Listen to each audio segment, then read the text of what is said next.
Olá, boa tarde. Você acompanha agora as principais reportagens da HIT. E olha só, uma pesquisa de uma empresa global de gerenciamento de pagamentos aponta que mais de 80% dos brasileiros pensam em mudar de carreira. Muitos estão deixando cargos importantes para se tornarem empreendedores. A pesquisa aponta que de 4 em cada 5 brasileiros planejam em mudar de carreira. A maioria deles aponta que deixariam os atuais cargos para empreender. Caio é um exemplo disso. Deixou de trabalhar no comércio da família no interior de São Paulo, cargo que exerceu durante a vida toda. Hoje, ele trabalha como consultor tributário. Eu sempre trabalhei no comércio da minha mãe. Desde os meus 12 anos, já tive outras experiências profissionais. Foi um grande desafio para mim vir para uma cidade grande, começar a atuar em uma nova área, pandemia, morar sozinho. Foram vários desafios. Tô adorando essa nova área, é uma área que eu quero seguir. No caso do Eduardo, a mudança foi ainda mais drástica. Ele seguiu os exemplos de duas irmãs. Ele trocou a carreira na área de logística de uma empresa onde trabalhou por mais de 20 anos, para trabalhar como técnico de enfermagem em um hospital. Sem nenhum interesse, eu acabei fazendo um curso de técnico de enfermagem, só para ter uma segunda opção de profissão, mas sem nenhuma intenção de trocar de área. E aí terminei o curso, gostei muito, e aí quando eu saí de férias da empresa que eu estava, eu fui só testar o mercado para ver como é que era a área de trabalho, fui ver como era que fazia provas da área, e aí eu consegui um processo seletivo no segundo dia de férias, aí fiz o processo, passei, e mesmo sem ter saído da outra empresa, já comecei a trabalhar no hospital. Aí quando eu retornei de férias, pedi demissão, e estou aí na área. Segundo a consultoria britânica, 76% dos brasileiros passaram a repensar sobre carreiras durante a pandemia. Esse estudo vem de um dado sobre como a crise impactou na vida de pessoas em 7 países, sendo o Brasil um deles. Segundo os especialistas, isso significa que mudar de empresa é hoje um processo muito comum, uma realidade para profissionais de qualquer área, diferente dos nossos pais ou avós, que passavam a vida toda se dedicando a uma única atividade e até mesmo a uma única empresa. Hoje, a dinâmica está muito mais flexível. As empresas hoje, a maior parte delas não se reinventou. Nem antes, nem durante, nem o pós-Covid. Continua aquela mesma estrutura piramidal, o chefe, aquela estrutura patriarcal, manda, você obedece. E os profissionais começam a repensar suas carreiras, né? Será que eu quero ficar aqui todo esse tempo?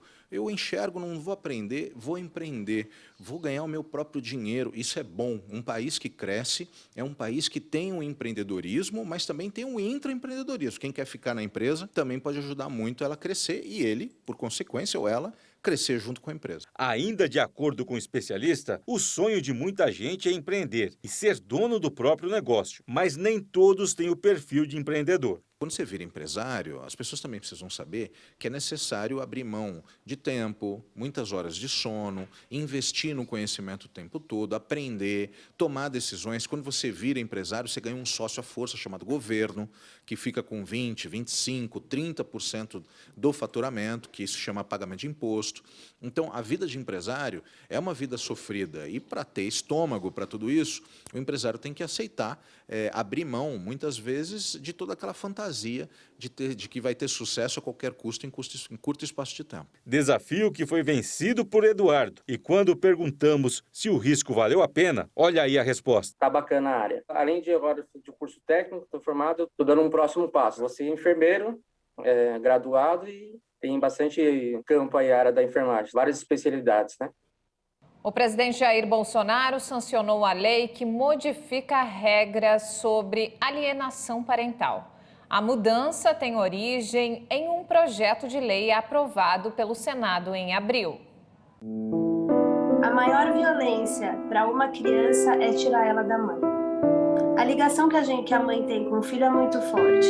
Faz 9 anos que a Cristina perdeu a guarda do filho, na época com 3 anos de idade. Um oficial de justiça veio na minha casa e tirou meu filho de mim. Eu não pude me despedir, eu não pude conversar com meu filho a sós, eu não pude explicar nada. Ele arrancou meu filho de mim e levou embora. A empresária, que afirma ter sofrido abuso psicológico do ex-marido enquanto casada, conta que dias antes da perda da guarda, o filho teria chegado com um machucado em casa, depois de ficar com o pai. O juiz, na época, pediu o afastamento das visitas até que se provasse o que estava acontecendo. Meu filho tinha 1 aninho. E que ele poderia ser visitado dentro da minha casa.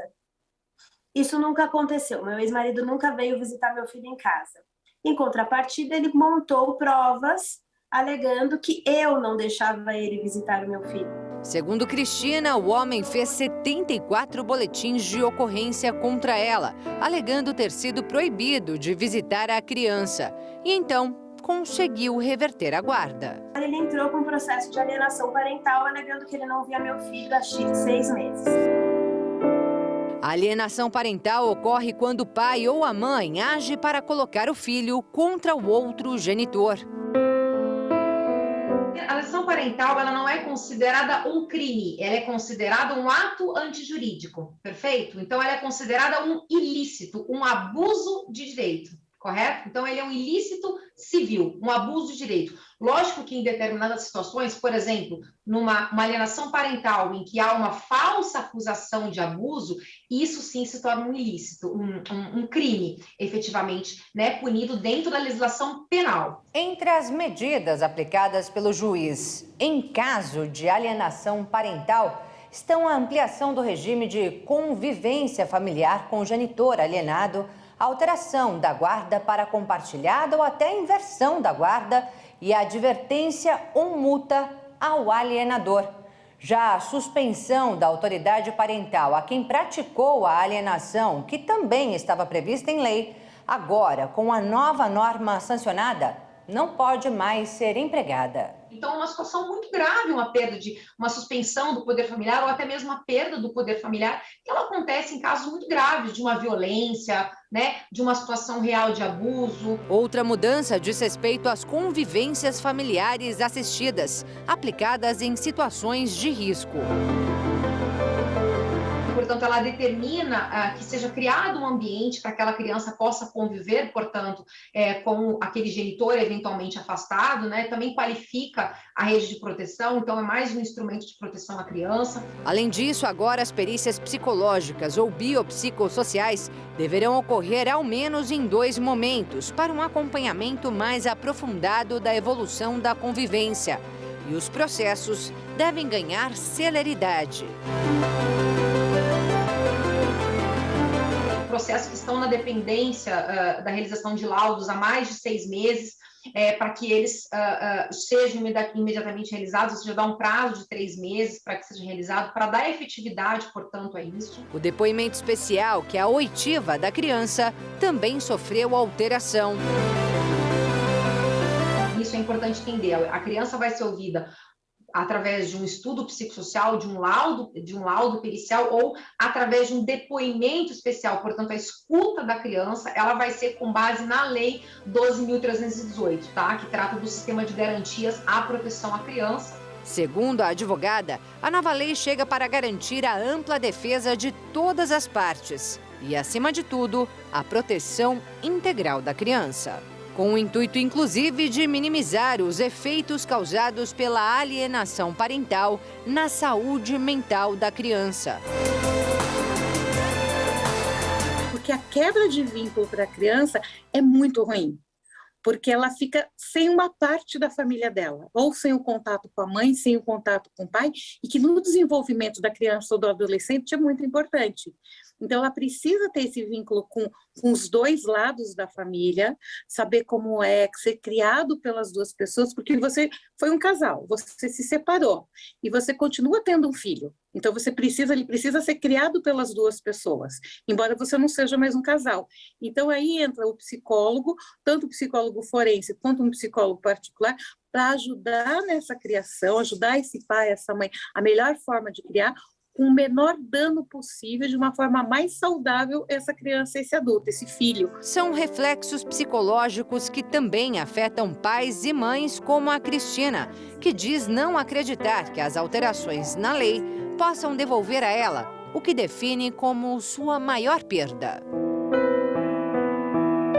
São 9 anos que eu estou longe do meu filho e, de qualquer forma, para mim, essa lei é absurda.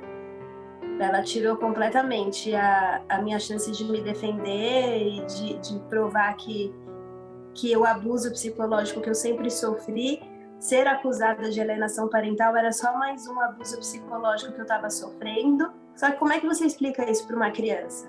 O meu maior medo é que ele hoje seja um menino com traumas e um menino com raiva, enfim, que ele tenha algum tipo de raiva dentro dele por ter vivido nessa situação de mentiras.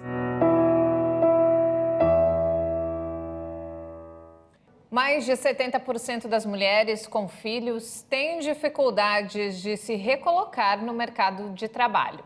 A pesquisa realizada por uma empresa de consultoria financeira aponta que mulheres que são mães ainda encontram dificuldades em retornar e se manter na vida profissional. A pesquisa sobre as mulheres e o mercado de trabalho foi realizada para entender como é o comportamento do mundo corporativo em relação às mulheres que são mães e o perfil das que trabalham. Kel trabalhou por 15 anos como assessora de imprensa e mídias sociais. Depois do nascimento da filha, precisou se reinventar. Hoje ela atua como operadora de telemarketing e faz bolos para complementar a renda. Todas as vezes que tenta retornar para o mercado de trabalho, os empregadores dificultam por conta da maternidade. Uma das grandes perguntas é sempre assim, você tem quem deixar sua filha? Onde que ela vai ficar se você precisar sair? E a grande questão no meu caso é que tem uma rede de apoio muito grande. Assim, meus pais cuidam dela também, ficam com ela quando eu preciso sair, mas é a primeira questão que os empregadores questionam a gente, né? A pesquisa também aponta que em pleno 2022, as mulheres que são mães, principalmente as de filhos pequenos, ainda sofrem preconceito, tanto para conseguir emprego ou se manter empregadas depois da licença maternidade. Que as mulheres que têm filhos ou que estão com filhos pequenos, que acabaram de voltar da licença maternidade, não estariam tão competitivas como antes, por exemplo, da pandemia. Isso também veio de uma vulnerabilidade a qual a mulher está se colocando também. A gente não pode deixar de falar isso. Os valores com a pandemia mudaram. Então, nós nunca estivemos tão próximo às perdas e nunca estivemos tão significativos aos momentos. Então, o que nós não dávamos tanto valor, por exemplo, uma mãe que retornava ao trabalho e falava, eu posso colocar numa escolinha, eu posso deixar com alguém. A pandemia, ela fez com que essa reflexão de valores também colocasse na mesa o que é importante para mim, o que faz sentido, o que não faz. E entre valor e preço, as mulheres também estão ponderando isso. Até que ponto é o limite do que eu quero e do que eu não quero? De acordo com a pesquisa, as mães da faixa etária entre 31 e 40 anos, em que 70,84% têm filhos, são as que possuem mais dificuldades em se colocar ou recolocar no mercado de trabalho. 58,33% procuraram uma colocação ou recolocação nos últimos 5 anos. E apenas 21,05% não tiveram problema para serem contratadas. Ainda entre as que conseguiram, nenhuma tinha filhos menores de 5 anos. Já 36,84% tiveram dificuldade por terem filhos com idades abaixo de 5 anos. Isso tem provocado uma situação preocupante. Muitas mulheres estão desistindo de ter filhos.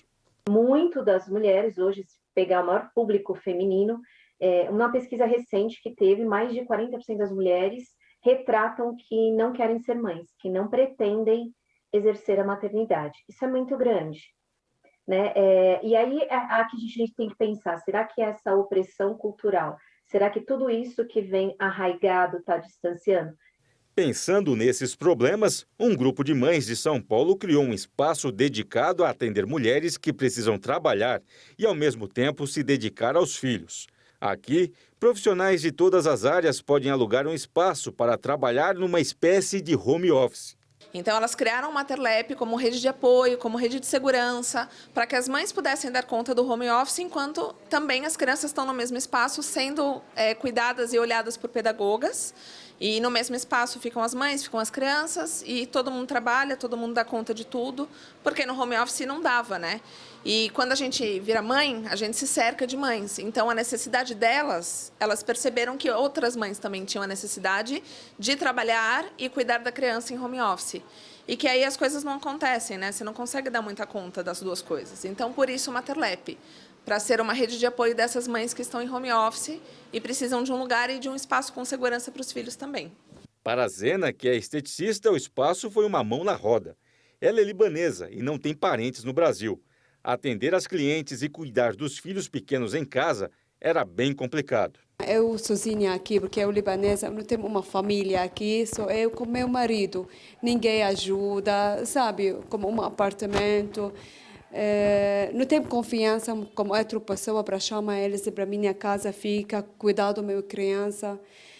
Eu comecei a trabalhar em casa mesmo, na sala da minha casa, porque não tenho ninguém para deixar minha criança com eles. Depois, eu já achei o Materlap, eu posso agora deixar minha criança brincar com monitores de segura, confiança. Eu subi, às vezes, o dia inteiro, ficar aqui na sala, atender cliente, e minha criança embaixo está brincando, fez atividade. É super legal, ajuda muito. E a Janaína está afastada da empresa desde a licença maternidade. Ela voltou a trabalhar no sistema home office, mas em casa, a jornalista tinha dificuldades para conciliar o trabalho com os cuidados com a filha bebê. Eu não sabia como conciliar as duas coisas. É impossível uma mãe sozinha, dentro de casa, dar conta de tudo. Então, cuidar do filho, trabalhar, fazer almoço, cuidar da casa, porque as rotinas da casa são também inerentes ao nosso trabalho, né?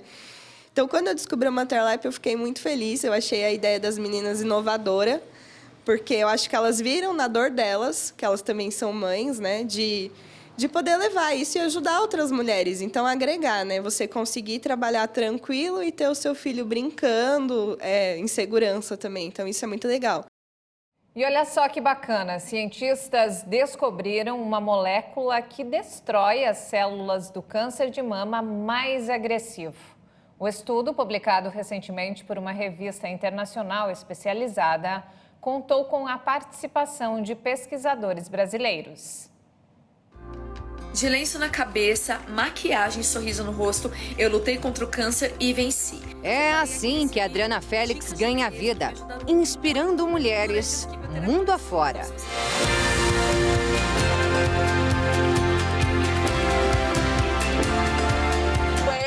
Tem muita gente, Europa, né, em geral, que me segue, mulheres dos Estados Unidos.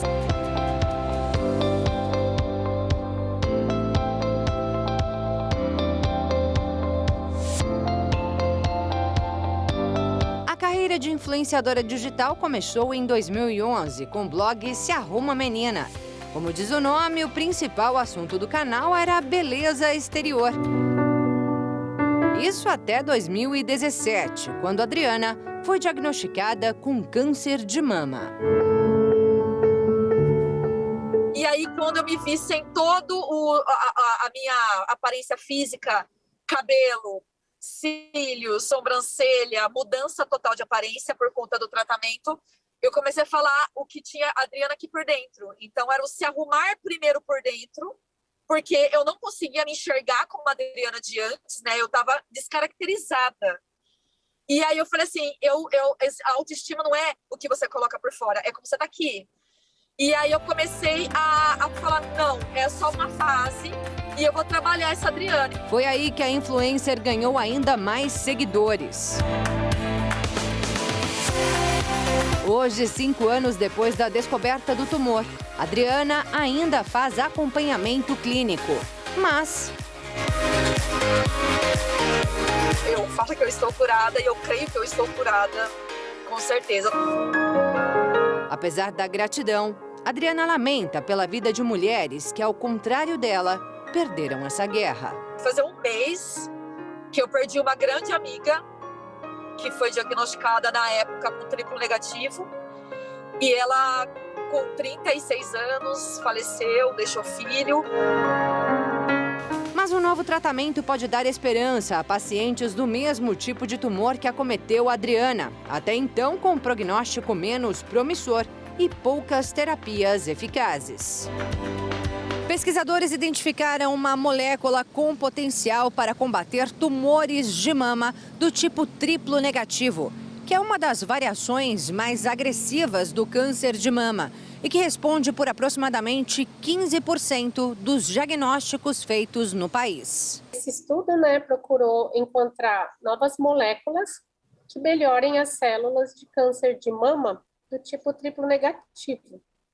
Então, nós já estudamos essas moléculas ao longo de 5 anos e nós conseguimos fazer um processo no laboratório de pesquisa de melhorar tanto as células que existem para estudo, quanto células de paciente. E também tumores em camundongo passaram a ter um estado mais normal. A doutora Kathleen Massirer, pesquisadora do Centro de Biologia Molecular e Engenharia Genética da Unicamp, a Universidade Estadual de Campinas, participou do estudo, publicado recentemente na revista científica Nature Chemical Biology, um trabalho desenvolvido há anos por um grupo internacional formado por cientistas do Canadá, Estados Unidos, China e Brasil. Então, com o estudo dessas moléculas, nós vimos que uma se destacou na melhora do tumor especificamente de mama triplo negativo, e nós vimos que a resposta do organismo está envolvida nisso, respostas já de aspectos de imunologia, nossa, de cada pessoa, de defender, no caso, as células de uma maneira mais adequada a receber esse tratamento e ele ser mais eficaz. Concluiu-se que a molécula denominada MS023 induz a autodestruição da célula tumoral. A expectativa da pesquisadora é de que, num futuro próximo, o tratamento possa dar até 80% de chances de cura a pacientes desse tipo de câncer. A doutora ressalta que os processos de descoberta de fármacos seguem o modelo de ciência aberta. Portanto, toda a informação é de livre acesso. De qualquer modo, é sempre melhor prevenir do que remediar. Por isso, a pesquisadora traz um dado importante. Então, hoje se sabe que pelo menos 50% das pacientes já são consideradas curadas de câncer de mama, principalmente pelo diagnóstico que está sendo feito cada vez mais cedo. Prevenção. Hoje, essa é a principal bandeira levantada pela Adriana em seus canais. Chata, viu? Eu sou bem chata, porque eu falo, gente, vocês foram ver? Porque assim, vocês ficam cuidando de cabelo, de unha, de cílios, mas aí vocês estão indo fazer o exame? Comigo foi do nada, de repente minha vida mudou. Aí, Adriana, nossa, você falando assim, eu fico até encanada. Aí eu vou fazer meu exame, eu pego meio pesado com elas. Mas é uma experiência, que as pessoas que eu tive, mas as pessoas acabam deixando de lado. Então, a minha missão é conscientizar essas mulheres,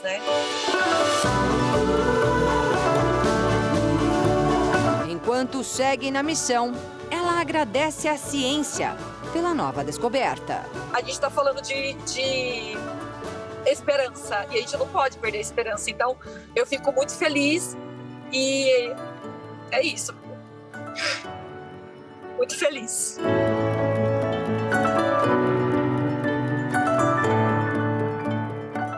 E veja a seguir, neste mês é celebrado o Dia Nacional do Café, uma das bebidas mais consumidas no país. Eu volto em instantes. Até já!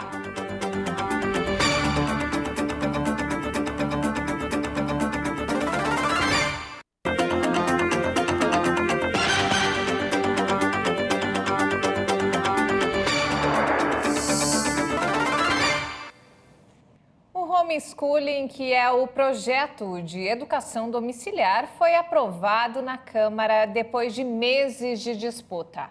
Mas a expectativa é de que ele não tenha uma rápida tramitação no Senado, já que a proposta envolve questões polêmicas. Vamos conferir na reportagem de Almeida Júnior. César é professor de matemática e durante a pandemia da Covid-19 assumiu as aulas das filhas em casa. Segundo ele, o ensino domiciliar pode dar liberdade para que os familiares possam escolher o melhor método de ensino para os filhos. Por melhor que seja a escola, e bons professores, tá bom? Sempre que tem boas escolas, bons professores, tinha hora que a criança só ia conseguir entender na hora que eu sentava e explicava para ela. Isso em todos os assuntos, português, matemática, eu sou especializado em matemática, mas também português, às vezes ela só conseguia entender quando eu mesmo ia lá e explicava para ela. A educação domiciliar é uma reivindicação relativamente antiga de diferentes grupos de pais e educadores que defendem que o Brasil siga o caminho de países como os Estados Unidos, onde há leis que permitem que crianças possam ser educadas fora do ambiente escolar. Em 2019, o assunto foi incluído como um tema prioritário da agenda do presidente Jair Bolsonaro. A pauta ganhou fôlego durante a pandemia de Covid-19, quando milhões de estudantes em todo o país passaram a estudar de forma remota. O pai que se dispõe a fazer, né, ele vai ter atrás de uma estrutura, e eu acho que esse pai com certeza vai se dedicar a ponto de não prejudicar a qualidade da educação. Mas para essa diretora pedagógica, apesar da importância das famílias na formação das crianças, essa medida pode confundir essa participação com o trabalho profissional. E isso pode atrapalhar na qualidade do ensino. Nós ainda amargamos posições muito ruins em relação a outros países. E ela ainda vai além.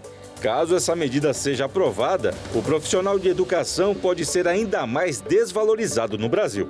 Assim como a gente não recomenda que as pessoas se automediquem, a gente também não deveria estimular uma autoeducação, ainda mais feita por pessoas bem intencionadas, que são pais, mães, cuidadores, contudo não são profissionais na área. Trabalhar em uma empresa estrangeira com ganhos em dólares ou euros sem precisar sair do Brasil? É isso mesmo, essa é uma das grandes vantagens do home office, que se popularizou ao longo da pandemia e ganha cada vez mais força entre os brasileiros. A pandemia fez o mundo refletir. Muito se perdeu, sim, mas o modo de enxergar e até de viver ganhou novas nuances. Junto às perdas irreparáveis, nasceram oportunidades que até então pareciam inacessíveis. Muitas delas ligadas à vida profissional. Por meio do home office foi possível seguir em frente e o que era apenas uma alternativa emergencial tornou-se uma realidade muito bem aceita entre os brasileiros. Uma pesquisa mostra que quase 70% dos profissionais preferem o trabalho remoto ou híbrido, com no máximo 2 idas ao escritório por semana. E não por acaso. Grande parte dos que foram obrigados a passar pela experiência de trabalhar em casa durante a pandemia se deu conta de que é possível realizar as mesmas atividades que cumpria dentro da empresa na comodidade do lar, sem precisar se deslocar, o que proporciona economia de tempo e dinheiro. E o melhor, é possível trabalhar de qualquer lugar do mundo ou até trabalhar para empresas estrangeiras sem sair do Brasil. De olho nessa possibilidade, principalmente depois da chegada da Covid-19, empresas de fora passaram a contratar brasileiros para trabalhar de forma remota daqui do país. Um fenômeno que tem como principal alvo profissionais do setor de tecnologia, que podem ter ganhos até 400% maiores do que os que tinham trabalhando em empresas nacionais. Em uma única agência de recrutamento, por exemplo, a procura de companhias por brasileiros cresceu 700% só no ano passado. E nesse caso é a própria empresa que recruta os candidatos pelo LinkedIn, como explica um dos gestores. Como nós funcionamos um modelo inverso, onde as empresas chegam como nós, os desenvolvedores somente precisam de abrir seu perfil, elas começam a receber propostas ou convites para entrevistas. Foi assim que aconteceu com Alexandre, que nem esperava viver essa experiência agora. Eu fui encontrado, né? Uma empresa de recrutamento que me encontrou no LinkedIn, uma empresa de recrutamento que faz recrutamento no Brasil para as empresas de fora. E aí eles me abordaram falando que tinha uma oportunidade para trabalhar para uma empresa de fora do Brasil, dos Estados Unidos, eu tinha interesse em conhecer. Eu achei interessante e resolvi conversar e entender melhor como é que era a oportunidade. Todos os trâmites burocráticos foram feitos pela empresa de recrutamento, que faz a parceria com a companhia estrangeira e então contrata o profissional brasileiro como prestador de serviços. Assim, todos os direitos ficam assegurados. Então a Revelo fornece ticket alimentação, seguro-saúde, plano de saúde mental e alguns outros cursos com descontos. Ele conta que hoje recebe um salário aproximadamente 50% maior que o que ganhava aqui no Brasil, mas os ganhos variam bastante. Nós temos oportunidades que começam nos $4.000 mensuais, finalizam, agora temos oportunidades até $12.000 mensuais. O Moisés, que também trabalha para uma empresa americana, recebeu uma proposta bem tentadora. Ele sempre trabalhou em loco no Brasil, até que veio a pandemia e ele foi para o home office. Já em casa, também recebeu a proposta da Revelo. Para ele, o salário inicial oferecido já era 2,5 vezes maior do que o que ganhava aqui. Há menos de um ano na empresa, conta que já teve aumento. E nesse período, surgiram outras oportunidades. E já tive a oportunidade para ganhar do que eu ganho hoje, já em dólar, mais 2, quase 3 vezes mais. E você fala, não é, sabe, a qualidade de vida nesse momento é melhor, sabe? Você tá bem, você tá feliz e às vezes uma troca não compensa mais. Até porque o salário que tem hoje, segundo ele, está bem razoável. E dá a ele tempo para estar com a família e ver o filho de 1 ano crescer. Possibilidade que ganhou com o home office. Você vai pegar um café, você olha para o seu filho, ele sorri para você, sabe? Qualquer coisa que seja na sua cabeça, assim, some e você volta a ficar 100% bem, sabe? É uma qualidade de vida muito boa. E existem consultorias que ajudam aqueles que buscam viver a mesma experiência do Moisés, como a empresa do Leonardo. E ele diz que as oportunidades para brasileiros vêm de vários países. A gente vê muito forte uma busca das empresas americanas, canadenses, Portugal, alguns países do leste europeu. E eles acabam recorrendo ao Brasil por ser uma fonte de profissionais qualificados e comparativamente um custo menor para essas empresas. E aí, se interessou? Então atenção às dicas do especialista. O primeiro passo é ter o seu currículo atualizado, currículo objetivo, 2 páginas no máximo. É importante estar numa língua estrangeira, uma versão em inglês ou uma versão no idioma do país de origem onde você está aplicando. E existem diretamente as aplicações diretas, então diretamente com as empresas pelas quais você tem o interesse de trabalhar ou onde as posições estão sendo oferecidas, ou através das consultorias das empresas que fazem todo esse trabalho de busca, de identificação de potenciais candidatos, como a Robert Half. E antes de encerrar, olha só, neste mês é celebrado o Dia Nacional do Café. O produto que leva o Brasil para o primeiro lugar na lista de exportadores mundiais e a bebida mais consumida no país depois da água. Hoje, cada brasileiro consome, em média, quase 5 quilos de café por ano. O café nosso de cada dia é assim. Café é o dia a dia. A gente toma café todo momento do dia. Café é aconchego, é carinho. Quando a gente está em casa, que a gente toma um café, sente o cheiro de um café, a gente se sente acolhido. E o café também é saúde, como explica a nutricionista.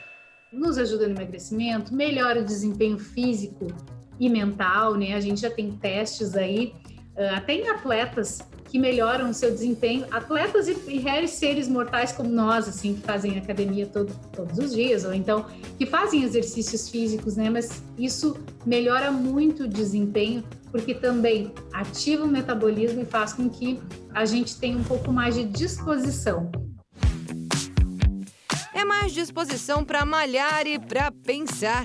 A doutora ressalta que, por elevar o nível de concentração, o café também ajuda no tratamento de pacientes de doenças como o Parkinson e o Alzheimer. Já tem estudos que comprovam que o café faz com que as pessoas que têm esse tipo de doença autoimune, elas conseguem sustentar por muito mais tempo uma fase estável da doença, né? Justamente pelo nível de cafeína, por manter a pessoa mais ativa, mais atenta, né? Não é à toa que muita gente já acorda com ele. É a primeira bebida do dia para acordar, levantar bem. Aquele cafezinho depois do almoço ou jantar também é uma boa pedida. Então, o que ele faz? Ele faz com que, mais rapidamente, o intestino comece a acelerar, a se mexer, a fazer com que aquele bolo fecal desça com um pouco mais de velocidade, e aí isso também ajuda aí nos pacientes que reclamam da queixa de constipação, né?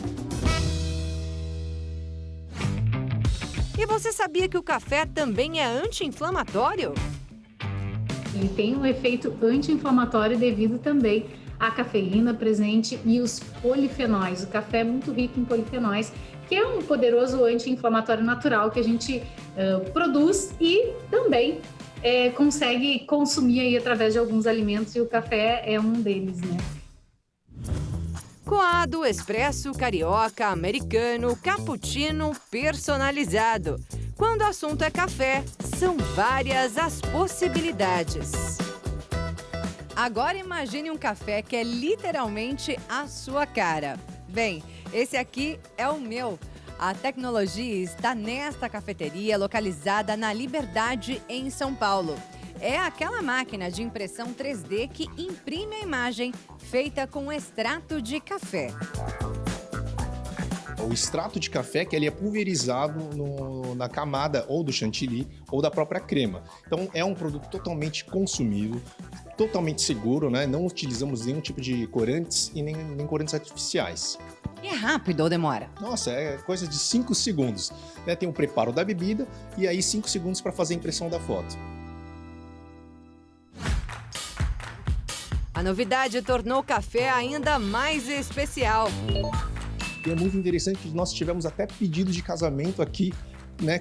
Colocando uma frase de pedido de casamento no café. As pessoas vêm aqui realmente para um momento especial. Com certeza, para homenagear alguma pessoa especial. Até nos Dia das Mães nós recebemos vários filhos que tiveram, que estavam longe das mães e fizeram a fotografia da mãe e de forma remota eles mandaram as fotos homenageando elas. Um café diferente para um momento marcante e aquele básico para qualquer hora do dia. Mas diferente do que muitos pensam, o café não pode ser preto. O café, ele tem que ser assim, ó, marronzinho. Vamos ver se ele tá aparecendo aí. Mais claro, tá? E dentro da xícara não pode ficar aquele café preto, sabe aquela bola preta assim? O café, quando ele é muito escuro, muito preto, ele já muitas vezes passou por um processo de torra muito acentuado, e isso pra gente não é legal. Isso é o que dá muitas vezes a dor de estômago, que causa um pouco de dor de cabeça, um mal-estar, ou de eu tomei um café hoje, não fiquei legal. Muitas vezes é isso, ele se torna até um pouco agressivo, né? Um cafezinho passadinho, mais fluido, não deixa de ser um momento relax, né? E tem limite, viu? Segundo a nutricionista, 5 xícaras de 50 ml por dia é o máximo que pode ser ingerido por um adulto. E tem mais um detalhe. Eu sempre digo assim que café é café. Não é café com açúcar, não é café com mel, não é café com nada. Café é café, simples assim. A gente não adoça café. Jamais. Então, nem com adoçante, com nada. O café deixa de ser o café que faz bem quando a gente muda a estrutura química dele, adicionando qualquer coisa para adoçá-lo. Nem doce, nem amargo. Ultimamente, o café tem ficado salgado. Nos últimos 12 meses encerrados em abril, o café moído ficou quase 70% mais caro. Então a gente tem que ir atrás agora daquele café que é mais acessível pra gente, principalmente pro povo brasileiro. A gente que tem que trabalhar para poder sustentar, a gente não tem como comprar os mais caros, não. É isso, de vez em quando dá, vem num café chique desse. Ah, com certeza. Quando pega um dia de folga, sai com a família, a gente vem tomar um café bom, porque a gente merece, o brasileiro merece um café bom, né? E é claro que eu encerro essa reportagem com um brinde aos amantes de café, como eu. Saúde!